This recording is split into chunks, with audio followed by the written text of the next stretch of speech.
Someone asked the question with Mr. D, how's this Corvette coming? Well, here's his car, it's done. It's waiting for him to come back from his little retreat down south that he does every winter with his wife. And our relationship started back in 1972, as we've told the story before, and I tell usually at least once a day, so I get my quote in today. I had him as the auto body instructor in my senior year of high school. And after about a month at school, he came in and said to me, he says, I got a buddy that owns a Corvette shop looking for someone to sweep the floors. And he says, you're my first pick if you're interested.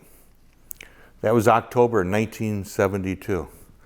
So I guess after 48 years, he figured we'd practice enough, he'd have us do his 64 Corvette with strip and paint.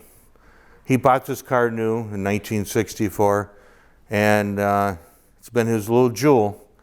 And one of the other former students, Harold, that watches us, asked that question, how's Mr. D's car coming? It's done, it's waiting for him, and he should be here mid to end of this month.